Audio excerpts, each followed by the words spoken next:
Welcome back. South Africa's first mobile bathroom for the homeless is treating people on the streets of Cape Town to a hot shower. The Nina Manzi bus is a partnership between Viva Con Agua, Baz-Art and U-Turn Homeless Ministries. The bus is kitted out with showering and ablution facilities. To tell us more about this amazing initiative is Rowan Rivera-Bauer from U-Turn. She joins us now. A very good morning to you, Rowan, and thank you so much for your time. I mean, absolutely amazing initiative that you've got going here that I think, a lot of South Africans will be hoping, is essentially rolled out throughout the country. But let's start with why. Understandably, it would be because you want to help the homeless, but just the thought behind this initiative. So the initiative is really being driven by Viva Con Agua, an organization that really believes in the right to water and the dignity that comes with that, the right to, and access to clean water. They've rolled out this mobile bus in partnership with Baz-Art and U-Turn. And really the relationship that U-Turn played in this initiative was assisting Viva Con Agua to do the research around it and to ensure that what they were providing was what was needed, that it addressed the issue, that it was providing a meaningful service. And we, of course, were deeply grateful because U-Turn's program, it's a multi-phase program that creates a pathway out of homelessness. And I'm not sure if you're familiar with Maslow's hierarchy of needs, but it's a pyramid that looks at your development. And unless you're taking care of your very basics, your food, your access to a safe space to sleep, your warmth, and access to water and cleanliness and hygiene, it becomes very hard to look at all the deeper things that a person is dealing with. So that's really the first stepping stone, is giving someone the basic needs. This is what everyone should need. And when they've got access to those basic needs, then they can start digging deep and start working on themselves and moving towards realizing their dreams. And we've got some amazing stories of people who've come through homelessness, are doing amazing things with their lives after they were given that starting block of basic needs. And that's really what it is, isn't it, Rowan? Just showing the person that that they do have that dignity, that integrity, that just because they are homeless, it doesn't mean that they are now to be discarded, to be forgotten about, to not be shown that respect as a human being first and foremost. And I would imagine that is what the three parties, the three stakeholders involved in this were actually thinking, is that, the person who is homeless is not somebody who's just now an ordinary person that must just be ignored and looked past. That's right. You're 100% correct. So I think the average individual on the street really has lost hope. They truly believe that they are not able to do anything else with their lives. There are no opportunities. They face some very stiff odds in our country. We have well over 50% unemployment for youth in our country. That was before COVID. And the majority of the people on our streets are youth. They're aged 18 to 35. You have your outliers who are, in their late 60s, but the majority of the persons living on our streets are youth. And they just believe that there's absolutely no hope, that they come from a legacy where there is no opportunities for them. And so having that first shower is really it's a simple thing. It's a very simple thing, but it helps to restore them. It helps them to get ready for that enormous journey that they have ahead of them, to rebuild their sense of potential and worth, and to realize that they can do astounding things. I will mention one story for you, sir, of a gentleman called Malikhale Sipungo, who is now actually a spokesperson for U-Turn. He last year qualified for his law degree, and that was after many, many years on and off the street, struggling with addiction.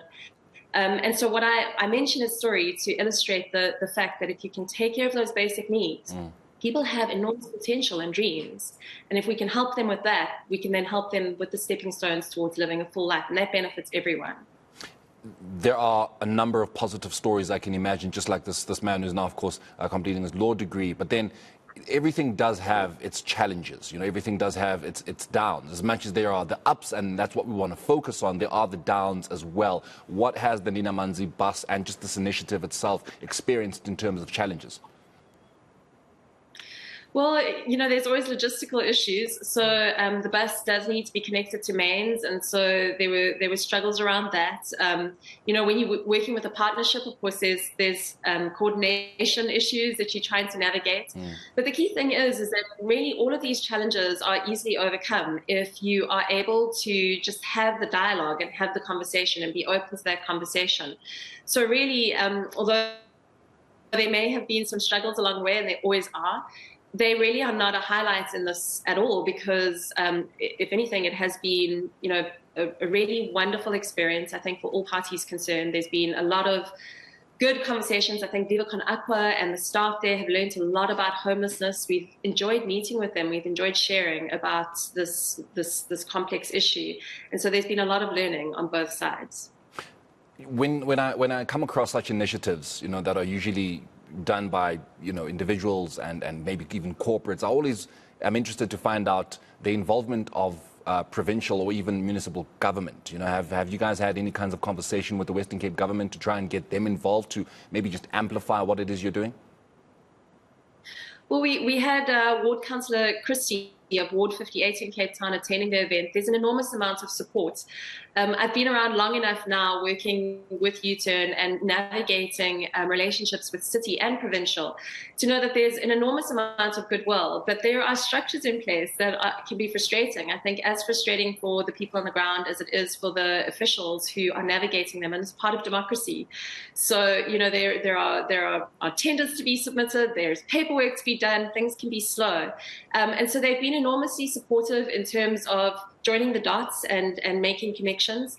Obviously never is smooth sailing, but there's an enormous amount of goodwill. There's a huge growing awareness, both provincially and within the city of Cape Town, about the need to start thinking more strategically about homelessness, to take it seriously and to invest in sustainable solutions. A cup of soup in a blanket isn't going to cut it. Viva Con Agua is very aware of the fact that this is just the start. A shower is not going to fix someone's life. It's not going to turn their life around. But it's an enormously powerful starting point. And so there's a shift in the city and provincial. And for me, that is incredibly optimistic. I'm looking forward to working more with them and seeing if we can shift the dial a little bit more significantly. You come across a skeptic who then wonders, would this not then essentially encourage homelessness? If a homeless person is seeing that this is what can be done for them, why then just not stay on the streets?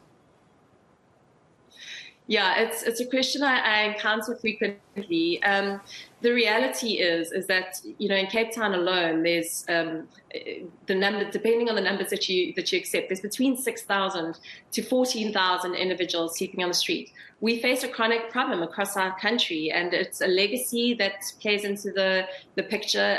I know many people will feel frustrated with me saying that, but that is the reality we face. We face gross inequality in pay and wages. So you have individuals really struggling to survive.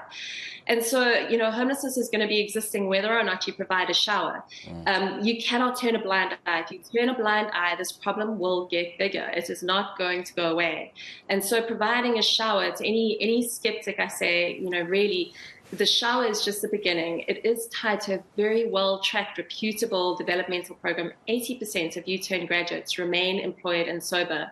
It really is a case of just saying to individuals, please give responsibly to people on the streets. Don't just ignore them. They do need help. But if you give something like a voucher that connects them to a reputable program with a pathway out of homelessness, it's the kind of thing you can give a person, is give them a future. Just back to my very, very first point before we began this conversation about the rollout countrywide. I mean, I would imagine running a bus of this nature is not cheap. Nothing in this country is cheap given the cost of living.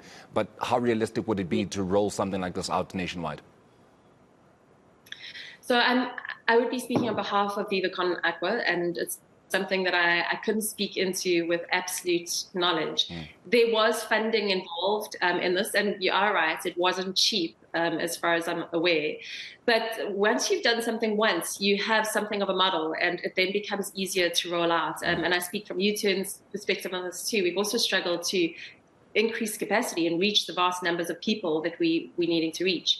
But we've now grown, and once you do it once, it becomes easier the second time and the third time and the fourth time. And so as we become wiser and smarter in the way that we are approaching this issue, it becomes faster and quicker and cheaper. But of course, there's always need for support. We always need the community to come on board and say, okay, this is a good initiative. We want to get behind it. We want to push it forward. And the more people who do that, of course, the more we are able to do. This is an absolutely amazing initiative, and congratulations and well done to you guys as U-Turn Ministries, of course, as well as Viva Con Agua and Baz-Art. And thank you so much for joining us here on ENCA this morning. That is Rowan Rivera Bauer from the Christian NGO U-Turn.